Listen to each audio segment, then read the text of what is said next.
Hi, welcome back again. Hey. We're moving further into the series, and in this part of the videos, we're going to focus on the emotional milestones, specifically key milestones at different ages for young children. Enjoy.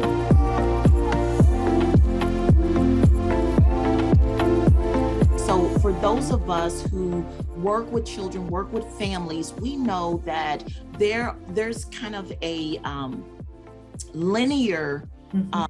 way in which children develop in their emotional development and in their social development. And I'm being very careful to speak of the two areas of development as individuals. And I'm not saying social emotional. Right. I'm It's very not one word, you mean? It's not one word. I want to be very careful because the emotional development is important in itself, and the social development of a human being is important in of itself. And so real quick, we're going to look at kind of the emotional development in our slide. So did you change I it? did. Yep. We're You up. go, girl. so so here is where Roxanna and I can tend to get very wordy and again very brainy, but we want to just invite you to look at this chart. And the key things that we want you to kind of glean in this moment from this chart is one, the fact that there is an emotional development kind of not so much as, yeah, I can say continuum, Yeah. right? Yes. But it's not linear. Right. But there are phases and stages to emotional development. And as children are going through each of these kind of phases and stages, one often can build upon the other. Correct. Not always the case, but often can do that. But what we do know, and here's what I want you to hear, is that attachment is the foundational milestone upon which all other milestones are built. And so if and when a child has a strong, secure, trusting attachment with at least one adult, and you're going to hear us say that a couple of times, that all of this other stuff will just kind of get in line, and the rhythm of emotional security will begin to play out for this particular child. And so as we look at this, there are five key milestones. So if you look at it in the ages in which we have it set up there, the most important milestone, and we talked about that in infancy, is attachment. 0 to 1, secure attachment. And we'll talk about what happens when that attachment is adaptive a little bit later. But first and foremost, attachment. Secondly, you may have or may not have heard of this, but I want you to hear the word psychological home base. Now, I'm not eliminating any of the other words in this kind of constellation, but I want, for the sake of time, to allow you to hear those major ones in each of these areas of our stages. And so psychological home base, so important. A place during that 1 to 2-year-old and up to 3-year-old age where I can come back and refuel. Look at it as this child is mobile now. They're mobile and they can move away from the primary caregiver.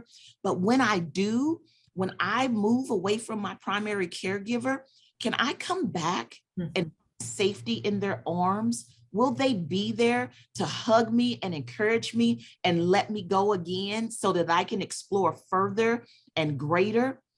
This is what a psychological home base becomes during this season.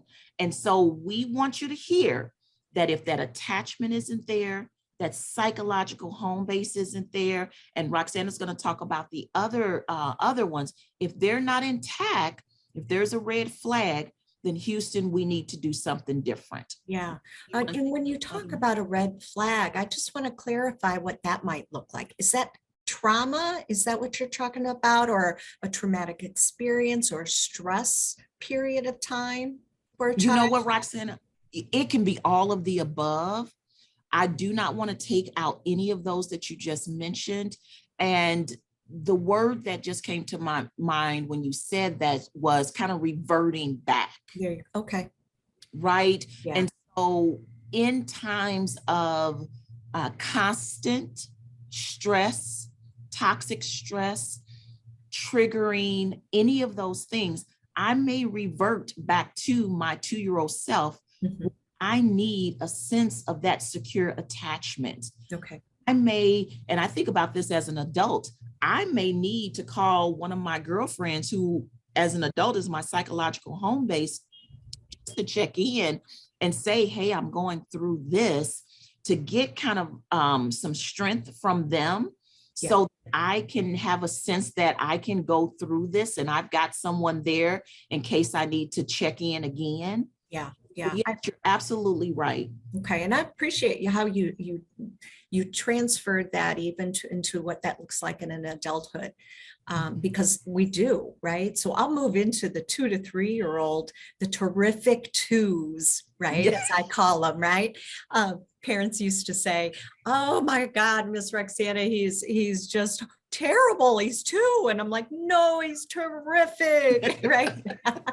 So the key milestone here is, man, that 2-year-old's walking around with that little pop belly and his diaper hanging off and waddling around, and he thinks he is so independent, but yet, gosh, no, I'm not. I still need people to take care of me. I can do, but I can't do. I want this, I want that. And so object constancy is the key milestone here to where the child starts to realize that outside of, I'm no longer really attached to my mom, and she's different. She comes in different states. She can be happy, she can be sad, she can be mad, and woo, but we're still in relationship. And that's the key point here, is that no matter how mom looks, or I say mom, and that's as a caregiver, right?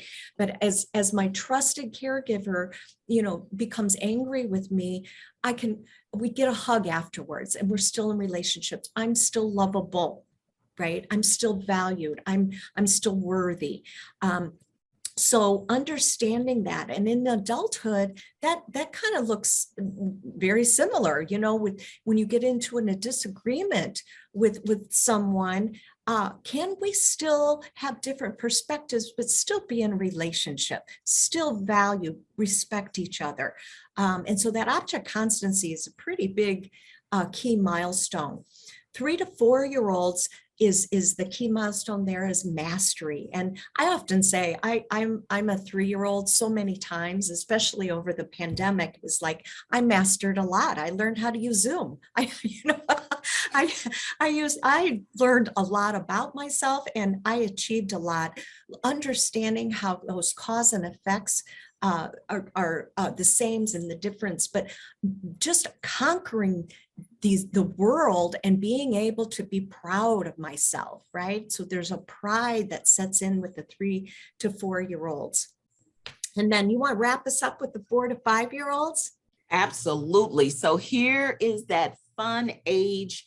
And Roxanne, I love how you gave the description of the little pot belly, and I want to conquer the world and do so much stuff, but I still need people to take care of me. At this age group, I really don't. Yeah. in my heart and in my mind and in my body, I really feel like I can do absolutely everything adults can do at this point. Mm-hmm. I've studied it. I know it. I can do this. The mastery is real. However, there's so many things that I still am being told by adults, no, you're not big enough. You do not have the power over this or that. And so children in this kind of 4 to 5 year old stage can begin to feel, powerless. Out of all of the things that I've mastered, I'm bigger, I'm smarter, I can do so many things. You're still telling me I can't? And so they're struggling sometimes with, what am I powerful over and what am I powerless to? And so these types of things are played out as they try to convince us adults that I'm big and I can do what you do. And so they work through reality versus fantasy. They're working through friendships, call back. They're doing all of that, trying to figure out, like, hey, big person, they're trying to prove to us as well as to themselves, I can have some power. We tend to do as adults is that we'll strip them of all the power, when really at this age, what they need is appropriate power. So they can feel powerfully appropriately, right? Not too much power, not too little, but appropriate amounts of power. So Because you're talking about choices, right? yeah, That you choose. choices is the absolute piece, right? We can do it this way or we can do it that way, but we're going to do it. Right.